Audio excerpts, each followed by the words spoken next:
ये कहानी है चार दोस्तों की, राहुल, तान्या, डिम्पी और एंडी, जिनकी क्लास का प्रोफेसर एक बड़ी ही भयानक डायन जैसी दिखने वाली क्रिएचर के बारे में बताता है और वो चारों कैंटीन में प्रोफेसर की बात का मजाक उड़ाते हैं, सिवाय एंडी के।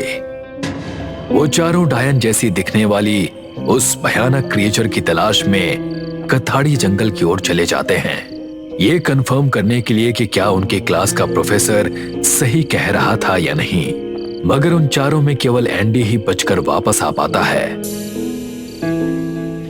प्रोफेसर अपनी क्लास में कुछ माइथोलॉजिकल सब्जेक्ट्स के बारे में चर्चा कर रहे थे। क्लास में राहुल, तान्या, डिम्पी और एंडी नाम के केवल 4 स्टूडेंट्स मौजूद थे। प्रोफेसर, क्या वास्तव में चुड़ैल, डायन, पिशाच इन सब का अस्तित्व होता है? बिल्कुल तान्या, इन सब का अस्तित्व होता है। प्रोफेसर, आप तो ऐसे बोल रहे हैं जैसे आपने वास्तव में किसी चुड़ैल या डायन को देखा हो। राहुल, डायन एक तरह की डेंजरस क्रिएचर होती है। क्या आपका कभी किसी डायन जैसी दिखने वाली क्रीचर से सामना हुआ है? तान्या की बात सुनकर प्रोफेसर गहरी सोच में डूब गए।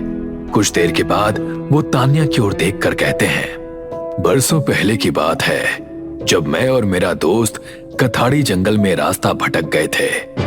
अचानक बहुत तेज बारिश होने लगी। हम दोनों को जंगल में बना हुआ एक मैंशन नजर आया। मैं और मेरा दोस्त उस मैंशन के अंदर चले गए, मगर हम में से केवल मैं ही जीवित वापस आ पाया। तो फिर आप कैसे बचे प्रोफेसर?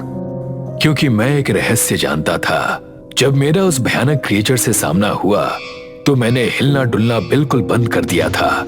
मैं बिल्कुल स्टैच्यू बन गया, मगर मेरे दोस्त को छींक आ गई और वो मारा गया।